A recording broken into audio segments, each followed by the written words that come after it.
లాంటి వ్యాధులు రావచ్చు. రెండవది షోల్డర్ పెయిన్లో మనకు పెరియాథరైటిస్ షోల్డర్ రావచ్చు, సూపర్స్పైనటస్ టెండినైటిస్ లాంటి సమస్యలు రావచ్చు, ఎముకల ఇరుగుడు రావచ్చు, రుమటైడ్ ఆర్థరైటిస్లో కీళ్ళ వాపులు రావచ్చు. ఇలాంటి షుగర్ డయాబెటిక్ ఉన్న వాళ్ళు ఫ్రోజన్ షోల్డర్ రావడం, ఇలాంటి సమస్యలు వస్తూ ఉంటాయి. అలాగే మనకు సాఫ్ట్ టిష్యూ ఇంజరీలో బాడీలో ఉండే కండరాలు, లిగమెంట్స్ ఏవైనా కానీ ఇంజరీలోనే కూడా మనకి ఎన్నో సమస్యలు క్రియేట్ అవ్వచ్చు. ఎన్ని మినిట్స్ అర్థమైందా? బ్యాక్ బోన్, లో బ్యాక్ ఏక్. యూజువల్గా మనం రోజు 60% పేషెంట్స్లలో నడుము నొప్పి అనేది కామన్గా చూస్తాం. అందులో డిస్క్ ప్రొలాప్స్, డిస్క్ సమస్యలు, స్పాండిలోసిస్, స్పాండిలైసిస్, స్పాండిలిసిస్, ఇంకా ఎన్నో కారణాలు ఉంటాయి.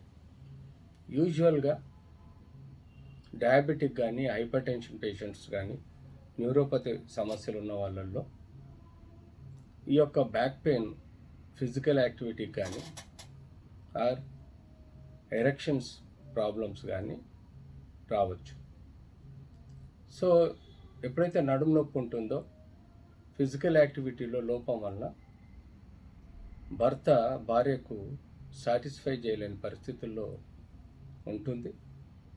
నరాల బలహీనత, షుగర్ ఉండటం వల్ల, ఈ వెన్నుపూసలో కొన్ని సమస్యల వల్ల పోస్ట్ ఆపరేటివ్ నర్వ్ కంప్రెషన్ కానీ ఆర్ న్యూరోపతి వల్ల కానీ ఎరెక్షన్ ఫంక్షన్ అని ఉంటుంది. సో బ్యాక్ పెయిన్లో యూజువల్గా ఆపరేషన్ 99% సక్సెస్ ఉంటుంది. కానీ 1 to 5% వ్యక్తులలో నరాల ఒత్తిడి ఉండటం వల్ల కానీ, సైకలాజికల్ ప్రెషర్స్ వల్ల కానీ, డయాబెటీస్ అన్కంట్రోల్ ఉండటం వల్ల కానీ ఫిజికల్గా సెక్షువల్ యాక్టివిటీస్కి ఇబ్బందిగా ఉంటుంది. సైకలాజికల్గా న్యూరోపతి వలన ఎరెక్షన్ డిస్ఫంక్షన్ ఉండడం, అంటే పెనిస్ యొక్క స్ట్రెంగ్త్ తగ్గిపోవడం, సైకలాజికల్గా డిప్రెషన్లోనై సెక్షువల్ ఇంట్రెస్ట్ లేకపోవడం, ఇలాంటి సమస్యలు బాగా ఉంటాయి.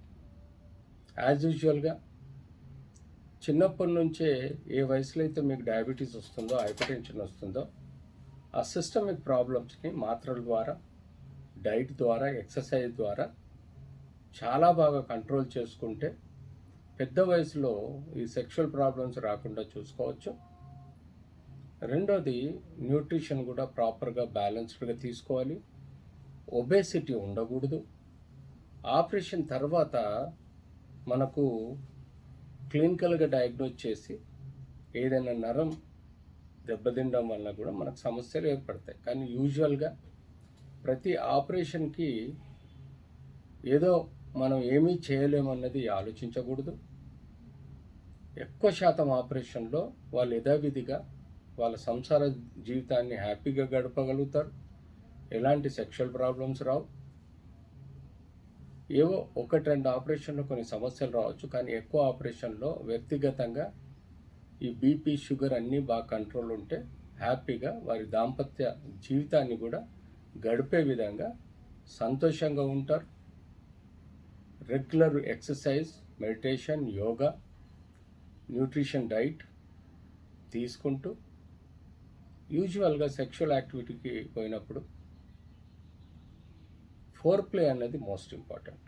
తద్వారా ఇద్దరు ఫోర్ ప్లే ద్వారా 50% సాటిస్ఫాక్షన్ ఉంటుంది. మిగతా ఫిజికల్గా సెక్షువల్ యాక్టివిటీ చేయడానికి ఆ మిగతా 50% మీకు సహాయకంగా ఉంటుంది. కాబట్టి